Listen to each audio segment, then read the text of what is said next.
구원상담 1번째 출애굽기 20장 13절 말씀. 살인하지 말지니라. 10계명 중에 몇 계명인가요? 6계명이지요. 최초의 살인 사건은 어디서부터 시작되었나요?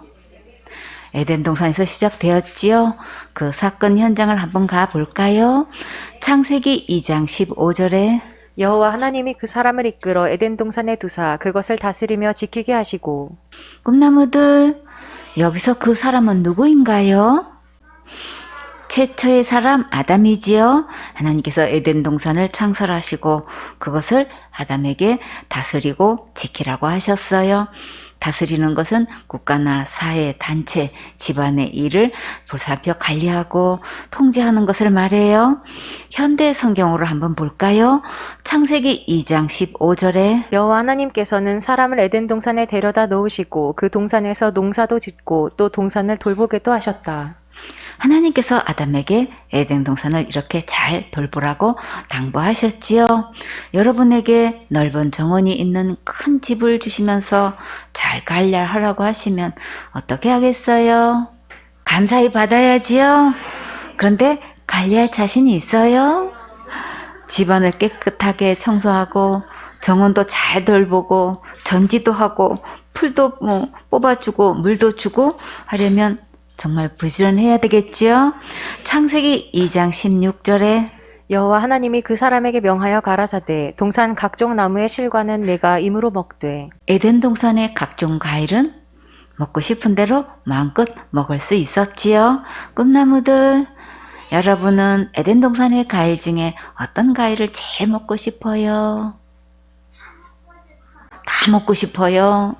다 맛봐야죠, 그쵸? 그래요. 우리는 제일 먼저 영생하는 생명과일을 먹어야겠지요. 꿈나무들, 영생하는 생명나무는 곧 누구신가요? 예수님이시지요. 예수님을 믿으면 영원한 천국에서 생명과일을 마음껏 먹으면서 행복하게 살 수 있어요. 창세기 2장 17절에 선악을 알게 하는 나무의 실과는 먹지 말라. 내가 먹는 날에는 정령 죽으리라 하시니라. 이 말씀은 에덴 동산에서 하나님의 최초의 법이었어요. 꿈나무들, 선악을 알게 되면 무엇이 따르나요? 지켜야 할 책임과 의무가 따르지요. 생명 대신 선하신 하나님의 말씀만 듣고 섬기면 영원히 살 수 있는데 악한 마귀 말 듣고 따라가면 정령 죽게 된다는 말씀이에요. 아담과 하와는 하나님의 말씀을 듣고 믿고 그대로 순종했을까요? 창세기 3장 1절에 여호와 하나님의 지으신 들짐승 중에 뱀이 가장 간교하더라. 뱀이 여자에게 물어가로되 하나님이 참으로 너희더러 동산 모든 나무의 실과를 먹지 말라 하시더냐. 꿈나무들, 이 뱀은 누구를 말할까요? 마귀를 말하지요. 하나님께서 마귀를 가장 간사하고 교활하다고 하셨어요. 이 간교한 뱀이 여자에게 계획을 가지고 접근을 했는데 어떻게 교묘히 접근했는지 잘 보세요. 하나님이 참으로 동산의 모든 과일을 먹지 말라고 하시더냐? 뱀이 무슨 말로 접근했나요? 참으로라는 말을 넣어서 한 번쯤 합리적인 의심을 해보게끔 유도했지요. 그리고 동산의 모든 과일을 먹지 말라고 하시는 분으로 하나님에 대해 부정적으로 얘기했어요. 부정적인 사람과 대화를 하면 뭔가 모르게 인도자에 대해 깎아내리는 듯한 묘한 분위기가 있지요. 딱 잡아서 한마디로 말할 수 없지만 뭔지 모르게 혼탁한 것을 풍기는 것을 느낄 수 있어요. 뱀이 이렇게 접근을 했으면 바로 하나님에 대해 나쁜 하나님으로 묘하게 몰아가는 듯 할 때 더 이상 말을 섞지 말고 면책하고 물리쳐야지요. 혹시 여러분이 이런 자들을 만나면 더 이상 말하지 말고 분명하고 바르게 선을 긋고 일어서서 나오세요. 앞으로 이런 자들하고는 절대 교제하지 마세요.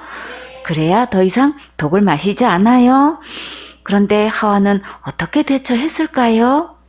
창세기 3장 2절에 여자가 뱀에게 말하되 동산 나무의 실과를 우리가 먹을 수 있으나.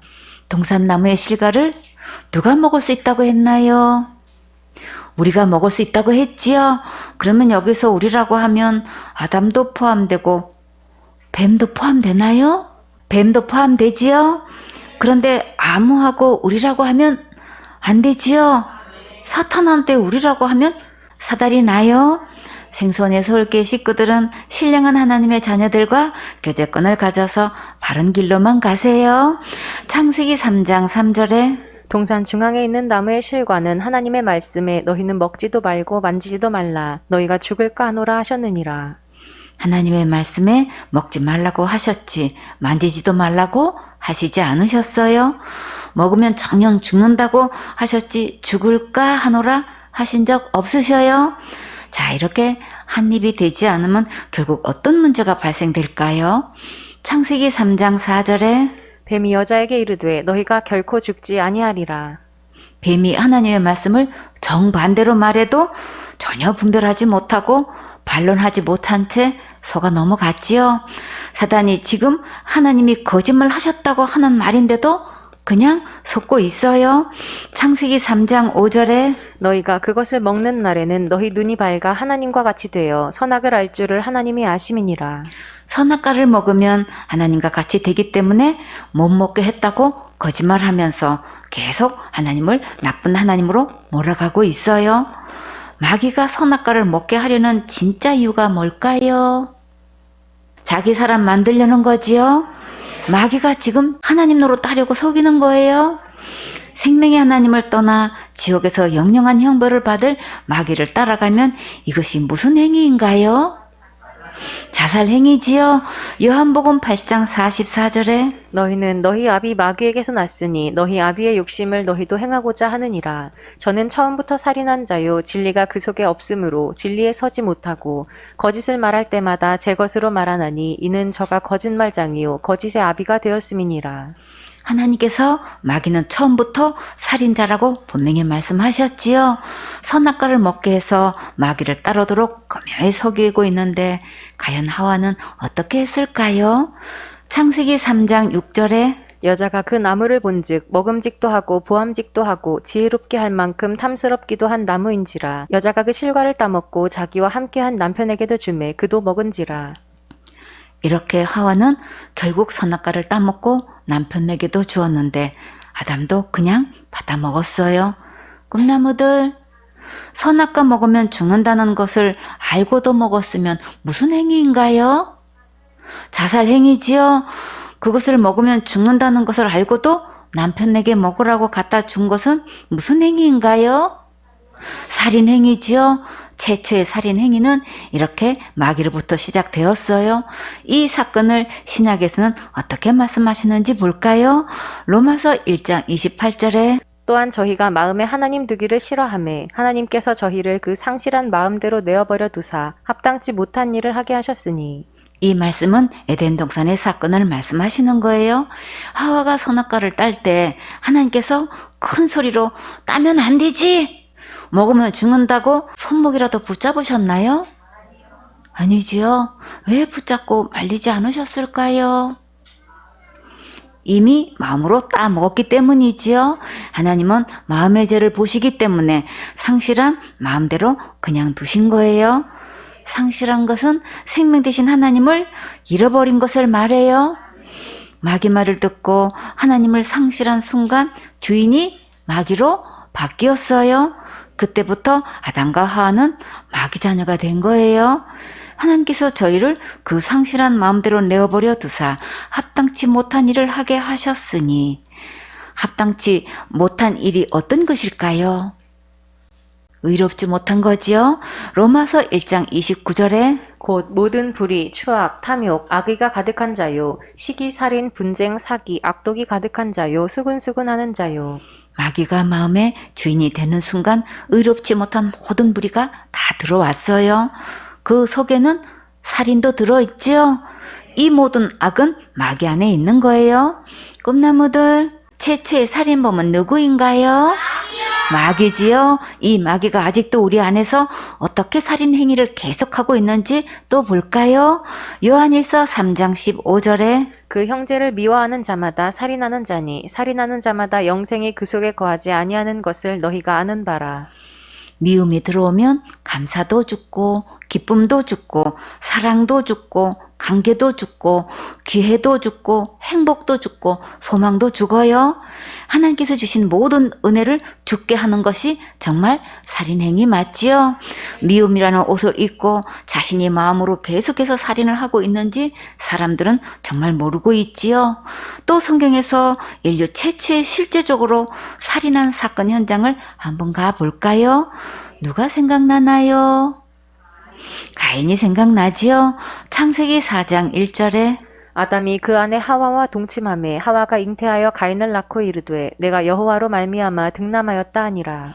등남했다는 것은 아들을 낳았다는 뜻이에요. 아담과 하와가 첫 아들을 낳고 얼마나 행복했을까요? 이 아이를 어떻게 낳았다고 했나요? 여호와로 말미암아 등남하였다고 했지요. 첫 아이를 낳고 너무나 감사하고 신기하고 기뻐서 하나님께서 주신 선물이라고 고백했어요. 아담과 하와는 한 번도 아이를 본 적이 없었지요. 그런데 어떻게 육아를 했을까요? 기저귀는 어떻게 마련했는지, 옷은 어떻게 갈아입혔고, 목욕은 어떻게 씻겼는지 갑자기 궁금해졌어요. 아기를 주신 하나님께서 다 준비해 놓으셨겠지요? 여러분도 육아에 필요한 모든 것들 다 주님께서 채워주셨지요? 부모는 아이들을 주님께서 주시는 지혜로 양육하세요. 부모가 가장 잘하는 육아는 무엇일까요? 부모와 아이가 예배 성공하는 거지요. 예배 성공하면 하나님께서 예배를 통해 우리의 모든 것을 아름답게 관리해 주셔요. 창세기 4장 2절에 그가 또 가인의 아우 아벨을 낳았는데 아벨은 양치는 자이었고 가인은 농사하는 자이었더라. 벌써 다 컸네요. 남의 아이는 빨리 크는 것 같지요. 같은 형제라도 이렇게 하고 싶은 일이 각각 다 다르지요. 아벨은 양을 쳤고 가인은 농사를 지었어요. 가인과 아벨은 몇 살 차이가 났을까요? 이것도 갑자기 궁금해졌어요. 만약에 연년생이었다면 할머니 할아버지도 안 계시고 대신 돌봐줄 이유도 없는데 아담과 하와가 참 수고가 많았겠지요. 생손의 맘들도 힘내세요. 지금 큰일 하고 있는 거예요. 밤낮으로 육아에 애쓰는 맘들을 위해 응원의 박수 해주세요. 세계를 이끌어갈 믿음의 큰 꿈나무들이 지금 무럭무럭 건강하게 잘 자라고 있어서 정말 감사하지요. 성경 말씀도 잘 읽고 영어로 암송도 잘하고 몸 찬양도 잘하고 영어 찬양도 잘하고 예물도 중심을 다해 심고 기도도 잘하고 전도도 잘하고 공부도 잘하고 운동도 잘하고 우리 꿈나무들 박수해 주세요. 창세기 4장 3절에 세월이 지난 후에 가인은 땅의 소산으로 제물을 삼아 여호와께 드렸고 가인은 농사짓기를 좋아했지요. 성경의 왕 중에서 농사하는 것을 좋아한 왕이 있었는데 누군지 혹시 기억나세요? 우시야 왕이 생각나지요? 역대하 26장 9절에 우시야가 예루살렘에서 성 모퉁이 문과 골짜기 문과 성구비에 망대를 세워 견고하게 하고 또 거친 땅에 망대를 세우고 물 웅덩이를 많이 팠으니 평야와 평지에 육축을 많이 기름이며 또 여러 산과 좋은 밭에 농부와 포도원을 다스리는 자를 두었으니 농사를 좋아함이더라. 여러분도 농사 짓는 거 좋아하세요? 농사는 못해도 하단 가꾸는 것은 좋아하세요? 그래도 꽃은 다 좋아하시지요? 농사 짓는 것은 잘 못해도 야채랑 과일은 잘 드시지요?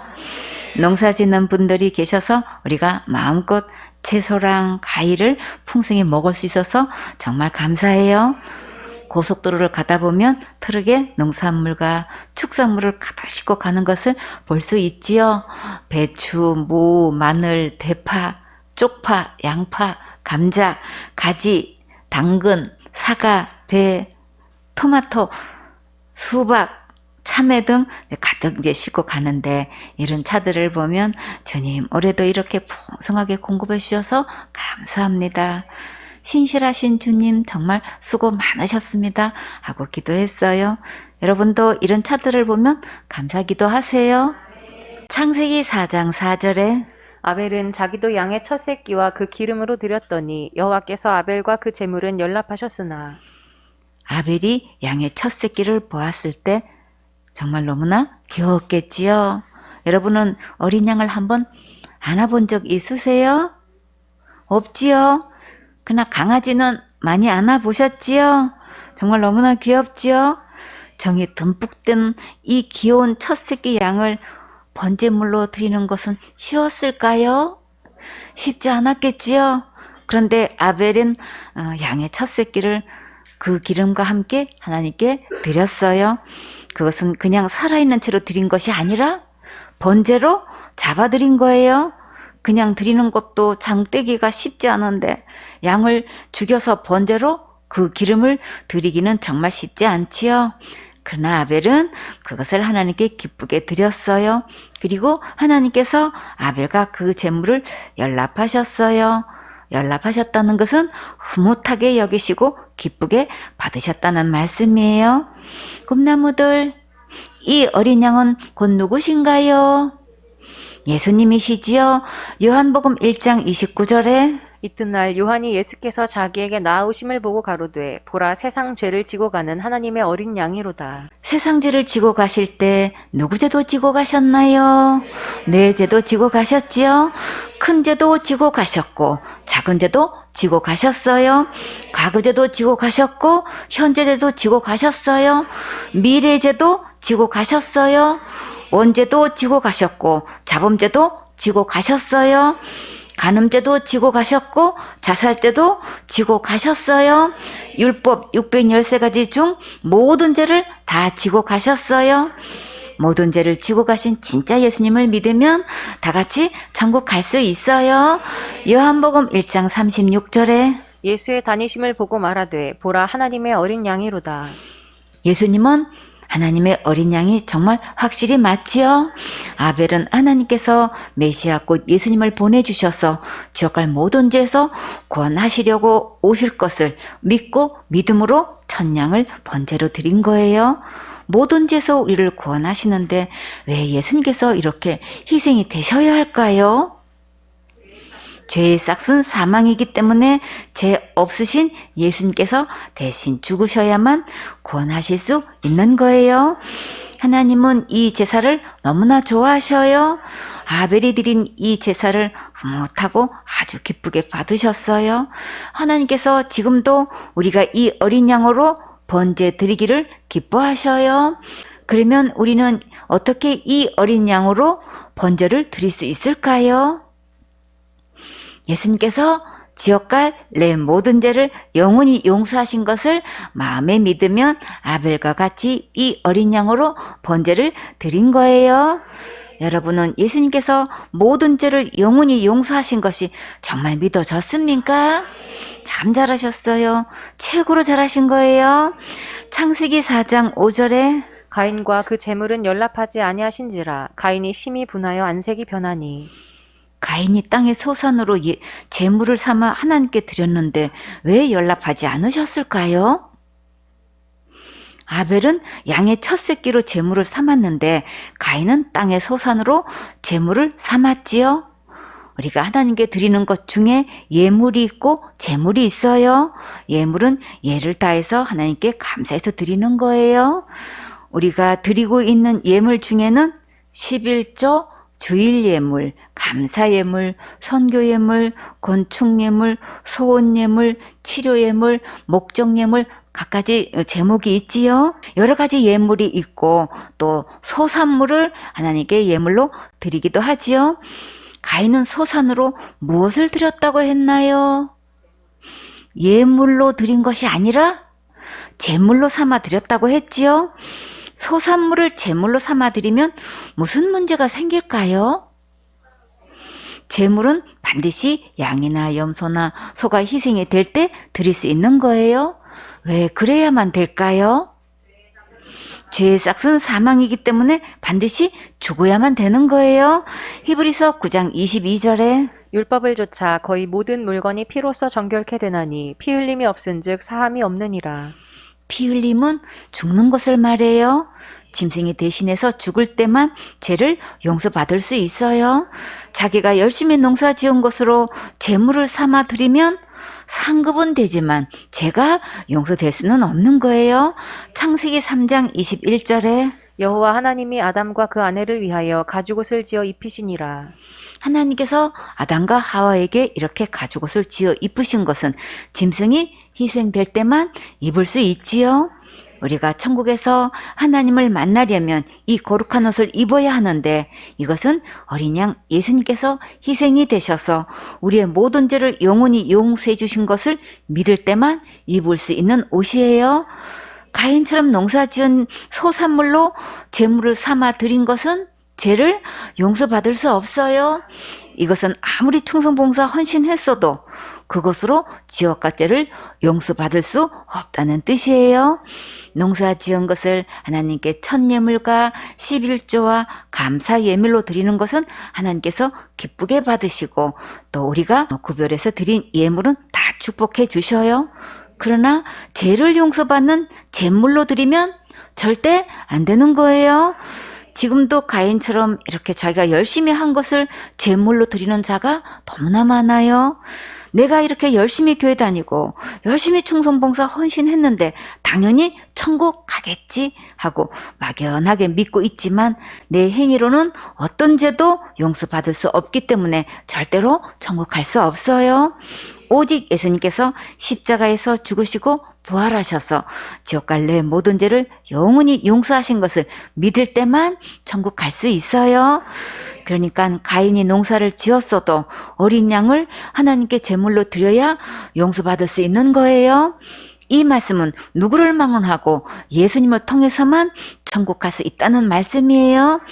가인과 그 제물을 하나님께서 연락하지 않으셨으면 빨리 어린 양을 제물로 드리면 되겠지요. 그러니까 이제 내 행위 믿지 말고 예수님의 십자가의 은혜를 믿으세요. 그러면 천국 길이 활짝 열려요. 창세기 4장 6절에 여호와께서 가인에게 이르시되 내가 분하여 함은 어찌미며 안색이 변함은 어찌미뇨.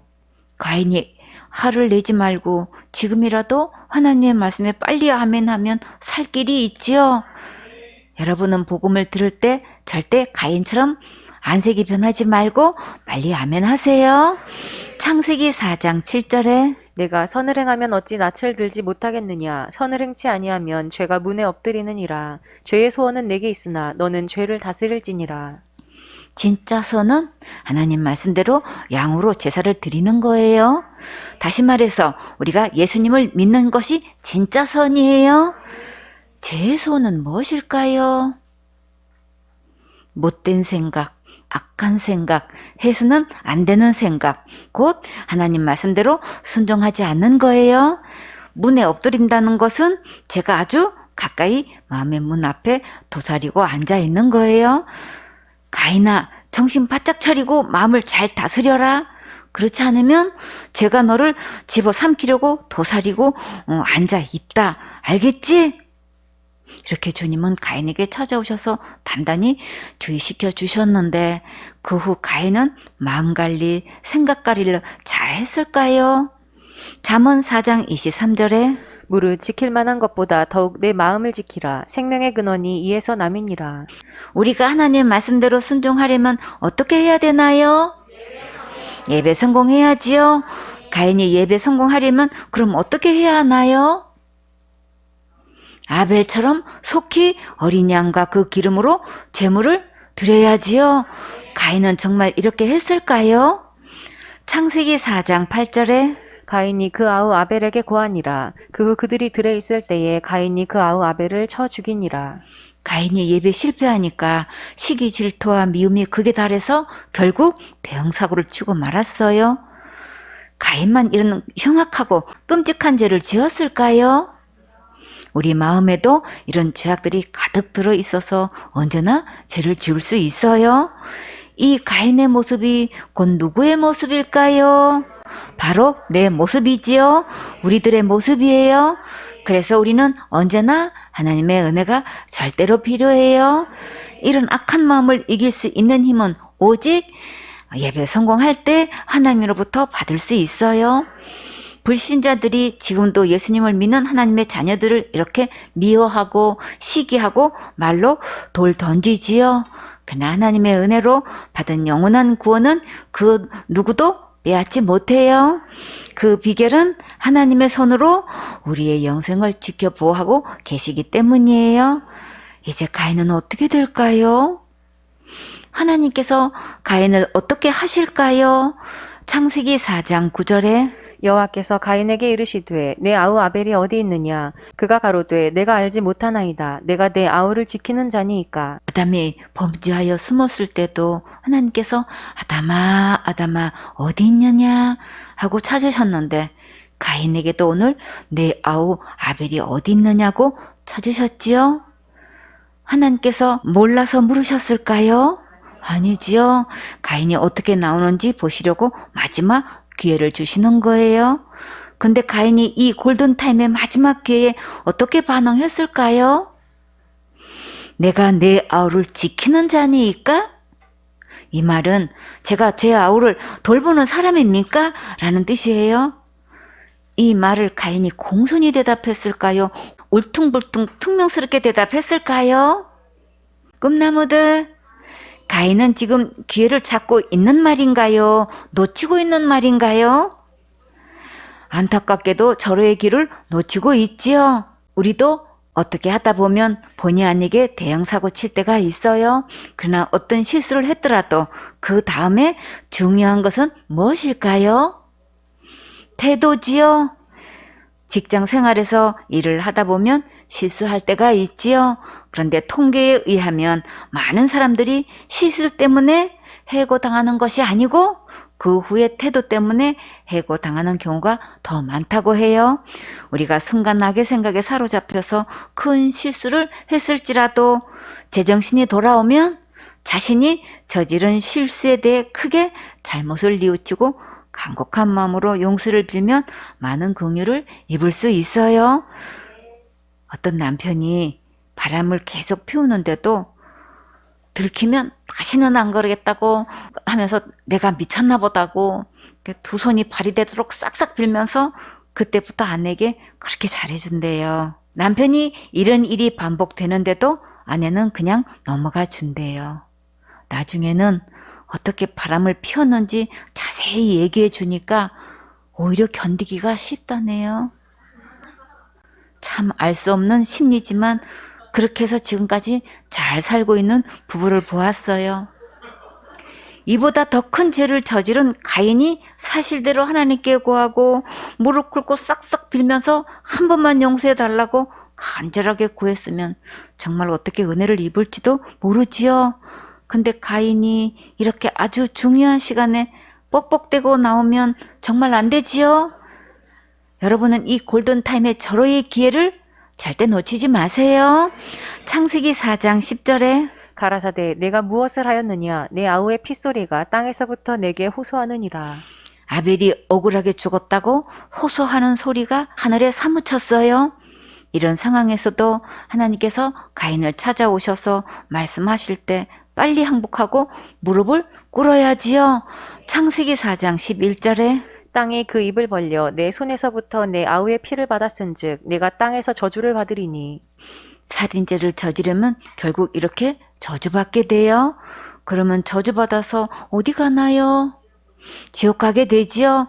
가인뿐만 아니라 우리도 율법 중에 하나만 범해도 저주받아 지옥 가게 돼요. 갈라디아서 3장 10절에 무릇 율법 행위에 속한 자들은 저주 아래 있나니 기록된 바 누구든지 율법책에 기록된 대로 온갖 일을 항상 행하지 아니하는 자는 저주 아래 있는 자라 하였음이라. 살인하지 말라고 하셨는데 이렇게 살인죄를 범하면 저주받아 지옥 가야 되는 거예요. 그러나 하나님께서는 우리를 사랑하셔서 우리가 지옥 가서 영영한 형벌 받는 것을 원치 않으셔요. 갈라디아서 3장 13절에 그리스도께서 우리를 위하여 저주를 받은 바 되사 율법의 저주에서 우리를 속량하셨으니 기록된 바 나무에 달린 자마다 저주 아래 있는 자라 하였음이라. 예수님께서 우리를 불쌍히 여기셔서 그 무서운 지옥에 가지 않도록 대신 저주받아 주셨어요. 이 예수님의 십자가의 은혜를 믿으면 모든 죄를 용서받고 율법의 저주에서 구원받을 수 있어요. 창세기 4장 12절에 네가 밭 갈아도 땅이 다시는 그 효력을 내게 주지 아니할 것이요 너는 땅에서 피하며 유리하는 자가 되리라. 사람들이 자기의 결백한 것을 강하게 말할 때 뭐라고 말하나요? 이 사실은 땅도 알고 하늘도 다 안다고 하지요. 정말 가인이 하는 행동을 땅도 다 알고 하늘도 다 알고 있으니까 가는 곳마다 아무리 힘쓰고 애써서 농사 지어도 안 되었어요. 어려서 잔뼈가 굴도록 농사를 지어 왔는데 이제 가인은 뭐 해서 먹고 살아가야 할까요? 한 곳에 오래 살지도 못하고 땅에서 피하여 떠돌아다닌다면 정말 앞이 캄캄하겠지요. 그러니까 하나님께서 찾아오셔서 말씀하실 때 기회를 잡았어야 했지요. 여러분도 하나님께서 기회를 주시고 찾아오셔서 마지막으로 말씀하실 때 잘 들으세요. 이렇게 천국 갈 수 있도록 복음을 들려주실 때 겸손한 마음으로 잘 들어야 믿어지는 은혜가 와요. 교단과 신학 따지고 학술과 내 행한 건 내세우다가 오늘 생명이 끝나면 골든타임을 놓치는 거예요. 오늘을 마지막 기회로 삼고 모든 죄를 용서하신 예수님을 믿으세요. 그러면 함께 천국 갈 수 있어요. 창세기 4장 13절에 가인이 여호와께 고하되 내 죄벌이 너무 중하여 견딜 수 없나이다. 가인이 이제야 제정신이 들었나 봐요. 제 형벌이 너무 무거워서 견딜 수가 없대요. 여러분은 견딜만 할까요? 아니지요. 그러면 어떻게 해야 하나님의 긍휼을 입을 수 있을까요? 율법 앞에서 자신이 지옥 갈 수밖에 없는 죄인이라는 것을 깊이 깨달을 때 은혜를 입을 수 있어요. 가인이 내 벌이 너무 무겁습니다. 이렇게 깨달은 것처럼 지옥 가면 받을 형벌이 너무나 무겁다는 것을 깨닫고 다시는 뻑뻑대고 고집 부리지 마세요. 창세기 4장 14절에 주께서 오늘 이 지면에서 나를 쫓아내시온즉 내가 주의 낯을 배웁지 못하리니 내가 땅에서 피하며 유리하는 자가 될지라 무릇 나를 만나는 자가 나를 죽이겠나이다. 여기서 가인이 나를 만나는 자가 나를 죽이겠다고 하였는데 누구를 말할까요? 아담과 하와를 말할까요? 그것은 절대 아니겠지요? 가인과 아벨이 이렇게 장성하도록 세월이 지났으면 아담과 하와가 그동안에 자녀를 많이 낳았겠죠? 또 다른 자녀들이 결혼해서 낳은 자녀도 많겠지요? 가인이 이제라도 자기 처지를 알고 이렇게 하나님께 애원하니까 천만 다행이에요. 많은 사람들이 죽음을 앞두고 있는데도 이 세상에서 천년만년 살 것처럼 정신없이 살아가고 있지요. 죽기 전에 지옥 갈 죄의 문제를 해결해야 되는데 죽으면 그만이라고 고집 부리고 있어요. 그러나 하나님의 말씀에는 죽고 난 다음에 반드시 심판이 있다고 하셨어요. 내 생각대로 되는 게 아니라 하나님의 말씀대로 집행돼요. 내 생각대로 다 된다면 죽지 말아야지요. 그러니까 고집 부리면 안 되겠지요. 지금부터 시작해도 늦지 않아요. 기록된 하나님 말씀대로 믿고 말씀대로 순종하세요. 그러면 살 길이 있어요.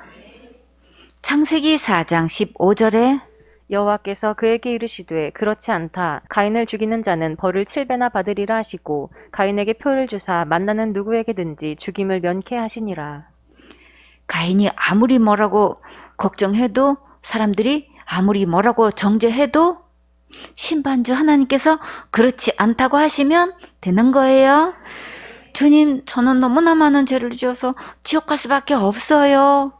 그때 주님께서 나에게 말씀하시기를 그렇지 않다 하시면 우리도 소망이 있어요.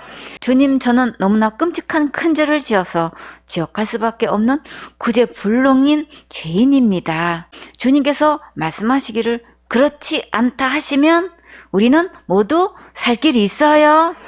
주님, 저는 너무 부족해서 천국 갈 자신이 없어요. 다 같이 그렇지 않다. 예수님을 믿으면 누구나 천국 갈 수 있단다. 주님, 저는 너무 한 게 없어서 천국 갈 자신이 없어요. 다 같이 그렇지 않다. 천국은 예수님께서 십자가에서 흘리신 피로 담대히 갈 수 있단다. 오늘 그렇지 않다라는 이 말씀을 왜 기록해 놓으셨을까요? 나에게 이 말씀을 들려주시려고 기록하셨지요. 이 가인이 바로 누구일까요? 바로 나지요. 성경에서 나쁜 인물은 다 내 모습이에요. 다 우리 모습이지요. 좋은 모습은 다 예수님이시고 하나님이세요. 가인을 죽이는 자는 몇 배나 벌을 받게 되나요? 벌을 7배나 받으리라. 어떻게 가인처럼 파렴치한 못되고 흉악한 자를 죽이면 벌을 7배나 받을까요? 죄는 누가 다스리시나요? 죄는 하나님께 지었기 때문에 하나님께서 주관하시지요. 그러니까 윤리 도덕과 사람의 기준을 가지고 함부로 나서서 안갚음하면 안 되겠지요. 히브리서 10장 30절에 원수 갚는 것이 내게 있으니 내가 갚으리라 하시고 또 다시 주께서 그의 백성을 심판하리라 말씀하신 것을 우리가 아노니. 원수 갚는 것은 하나님께서 하신다고 하셨어요. 사람들이 지적 나서면 그때부터 그 삶은 행복이 없어지기 때문에 하나님께 맡기라고 하시는 거예요. 이제 가인은 사람들이 나서서 직접 죽이지 못하도록 조치를 하셨어요. 하나님께서 가인에게 이 말씀을 하시고 또 무엇을 주셨을까요? 죽임을 명쾌하는 표를 주셨지요. 하나님께서 우리에게도 절대 지옥 가지 않고 천국 갈 수 있는 표를 주신다면 어떻게 해야 할까요? 내가 제일 먼저 받아야지요. 이마의 표를 받은 자가 어떻게 살아났는지 한번 볼까요? 에스겔 9장 4절에 이르시되 너는 예루살렘 성읍 중에 순행하여 그 가운데서 행하는 모든 가증한 일로 인하여 탄식하며 우는 자의 이마에 표하라 하시고. 이스라엘 백성들이 우상을 섬기고 이방인들이 하는 가증한 일을 따라하는 것을 보고 탄식하며 우는 자들을 하나님께서 특별히 눈여겨보시고 이마에 표를 하라고 하셨어요. 에스겔 9장 6절에 늙은 자와 젊은 자와 처녀와 어린아이와 부녀를 다 죽이되 이마에 표 있는 자에게는 가까이 말라 내 성소에서 시작할지니라 하시매 그들이 성전 앞에 있는 늙은 자들로부터 시작하더라. 이마에 표를 받은 자는 죽음을 면하는 것을 보았지요.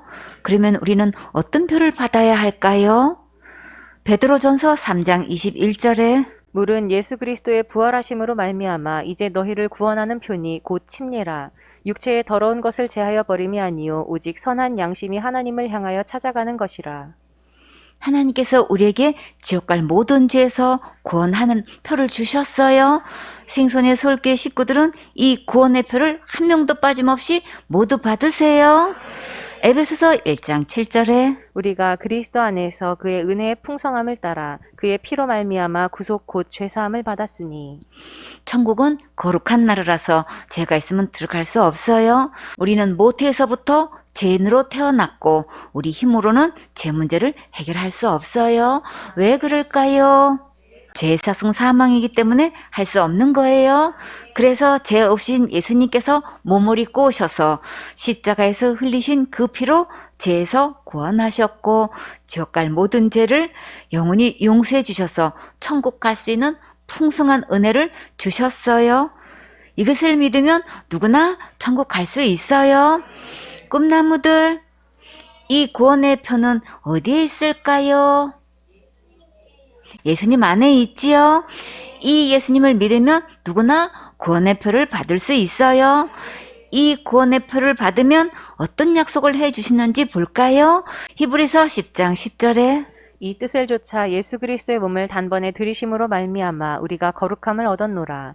제사장마다 매일 서서 섬기며 자주 같은 제사를 드리되 이 제사는 언제든지 죄를 없게 하지 못하거니와 오직 그리스도는 죄를 위하여 한 영원한 제사를 드리시고 하나님 우편에 앉으사 그 후에 자기 원수들로 자기 발등상이 되게 하실 때까지 기다리시나니 저가 한 제물로 거룩하게 된 자들을 영원히 온전케 하셨느니라. 또한 성령이 우리에게 증거하시되 주께서 가라사대 그날 후로는 저희와 세울 언약이 이것이라 하시고 내 법을 저희 마음에 두고 저희 생각에 기록하리라 하신 후에 또 저희 죄와 저희 불법을 내가 다시 기억지 아니하리라 하셨으니 이것을 사하셨은즉 다시 죄를 위하여 제사 드릴 것이 없느니라. 그러므로 형제들아 우리가 예수의 피를 힘입어 성소에 들어갈 담력을 얻었나니 그 길은 우리를 위하여 휘장 가운데로 열어놓으신 새롭고 산 길이요 휘장은 곧 저의 육체니라. 또 하나님의 집 다스리는 큰 제사장이 계심에 우리가 마음의 뿌림을 받아 양심의 악을 깨닫고 몸을 맑은 물로 씻었으니 참마음과 온전한 믿음으로 하나님께 나아가자. 이 구원의 표를 받으면 담대히 하나님 앞으로 나아갈 수 있지요. 꿈나무들, 이 구원의 표는 곧 누구신가요? 예수님이시지요. 본문 말씀 출애굽기 20장 13절에 살인하지 말지니라. 자, 그러면 이제 진짜 살인은 무엇일까요? 모든 죄를 영원히 용서하신 예수님을 믿지 않는 것이 진짜 살인이에요. 내 영혼이 지옥 가게 하는 것은 영원한 자살 행위예요. 누구든지 이 살인죄를 지으면 정말 안 되겠지요. 이제부터 지옥 갈 모든 죄를 영원히 용서하신 진짜 예수님을 믿고 우리 다 같이 천국 가셔야겠지요. 아멘.